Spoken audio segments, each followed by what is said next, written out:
Students, last lecture में हमने शुरू किया था कंपोनेंट्स ऑफ फिज़िकल फिटनेस।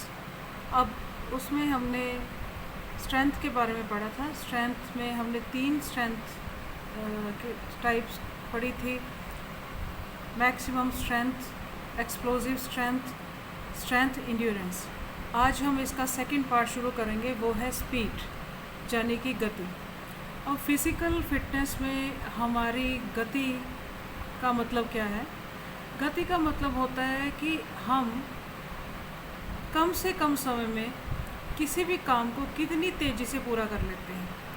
अगर गेम्स की बात की जाए तो गेम्स के बीच में हम किसी भी गेम में दूरी को के साथ जोड़ सकते हैं। जैसे हम रेस लगाते हैं तो रेस को हम कितनी तेज़ी से समय पर पूरा कर लेते हैं, वो हमारी गति के ऊपर निर्भर करता है। अब यहाँ देखिए, यहाँ लिखा है कि गति का मतलब है मनुष्य की जो नाड़ी तंत्र है, जो नर्वस सिस्टम है, उसके साथ जुड़ा हुआ होता है, जिसको समझना बहुत मुश्किल होता है। यानी कि इसका मतलब ये है कि जो भी हम गेम में अपनी गति का प्रदर्शन करते हैं, उसको बनाए रखने के लिए हमें प्रैक्टिस की, ट्रेनिंग की ज़रूरत होती है।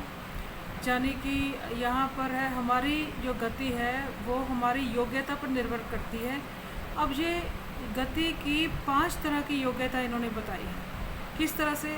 पहले है रिएक्शन टाइम। ये देखिए, रिएक्शन टाइम में क्या लिखा है? प्रतिक्रिया का समय, यानी रिएक्शन, प्रतिक्रिया का समय हिंदी में। सबसे पहले किसी भी व्यक्ति या खिलाड़ी की गति इस बात पर निर्भर करती है कि उसे संकेत प्राप्त होने के बाद वो किसी भी काम को कितनी जल्दी से प्रतिक्रिया करता है। अब इसका एग्जाम्पल दिया गया है ये कि जब हम दौड़ लगाते हैं तो जैसे ही फायर होता है, एकदम से हम कितनी तेज़ी से रिएक्ट करके क्रिया में आ जाते हैं, तो वो जो है वो रिएक्शन स्पीड कहलाता है। सेकंड पार्ट इसका है मूवमेंट स्पीड। मूवमेंट स्पीड क्या है कि संचालन वेग, संचालन गति। इससे भाव ये है कि कम से कम समय में किसी एक क्रिया को पूरा कर लेना। जहाँ हम कह सकते हैं कि दौड़ शुरू होने से जो स्टार्टर होता है उसके बाद कितनी जल्दी एक जो रनर है वो अपना ब्लॉक छोड़ता है, यानी कि कितनी तेज़ी के साथ वो आगे बढ़ता है, तो वो होता है मूवमेंट स्पीड, यानी कितनी तेज़ी से भागता है, कम समय में ज़्यादा भागता है। तीसरा पार्ट है हमारा गति योग्यता, यानी एक्सेलरेशन एबिलिटी।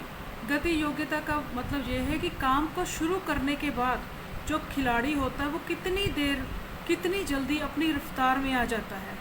गति योग्यता को बढ़ाने के लिए खिलाड़ी में एक एक्सप्लोसिव ताकत होनी चाहिए, उसका इस्तेमाल वो करता है। यानी जैसे ही वो अपने गेम में भागता है तो वो बड़ी तेज़ी से भागना शुरू करता है और एक दूसरे से आगे निकलने की कोशिश करता है। आगे है फोर्थ, लोकोमोटर एबिलिटी, इंजन योग्यता। ये क्या होता है कि जब भी कोई खिलाड़ी पूरी रफ्तार पकड़ने के बाद उसे कितनी समय तक अब उसी रफ्तार में दौड़ता है, तो उसे लोकोमोटर एबिलिटी कहते हैं। जैसे कि अगर रनिंग करना शुरू कर देता है तो एक ही स्पीड में कितनी तेज़ी से दौड़ पाता है, तो ये लोकोमोटर एबिलिटी होती है। इसके 5th पॉइंट है स्पीड इंड्योरेंस। स्पीड इंड्योरेंस क्या है कि किसी भी क्रिया के अंतिम पड़ाव में इस योग्यता के बल से खिलाड़ी जीत प्राप्त कर सकता है। यानी अब देखिए, रनिंग में एक जो है खिलाड़ी, वो उसने दौड़ना शुरू किया, हो सकता है कि वो आधे रास्ते में जाकर उसे थकावट होनी शुरू हो जाए, लेकिन उसको अपनी थकावट को भुलाकर फिर तेज़ी से बढ़ना है आगे, उसे गति सहनशीलता कहते हैं। तो इस तरह से वो अपनी गति सहनशीलता से खेल में भाग लेता है। तो आज मैंने कंपोनेंट्स ऑफ फिज़िकल फिटनेस में सेकंड पॉइंट बताया स्पीड, जिसके मैंने 5 पॉइंट बताए। 5 पॉइंट में बताया मैंने, पहला रिएक्शन टाइम, कि जैसे ही गति का मतलब है कि जैसे ही हम रिएक्ट करते हैं, जैसे रनिंग में फायर होने के बाद कितनी जल्दी से हम रिएक्ट करके एक्टिव हो जाते हैं। मूवमेंट स्पीड, कितनी तेज़ी से भागते हैं, मतलब एकदम से किस तरह से हम कितनी जल्दी अपने मंजिल को पार करते हैं। एक्सेलरेशन एबिलिटी, यानी कि काम शुरू होने के बाद कितनी जल्दी हम रफ्तार में आ जाते हैं। लोकोमोटर एबिलिटी मतलब कितनी तेज़ी से हम अपनी जीत को प्राप्त कर सकते हैं। स्पीड एंड्योरेंस थकने के बावजूद भी अपने मिशन को पूरा कर सकते हैं। तो ये था आज आपको फिज़िकल फिटनेस का सेकंड कंपोनेंट स्पीड। तो इसको आप दोबारा से देखिए, पंजाबी में आपको सामने लिखा गया है, हिंदी में मैंने जो बोला है उसको नोट कर लीजिए। तो बाद में बताए गए क्वेश्चन का जवाब दीजिए।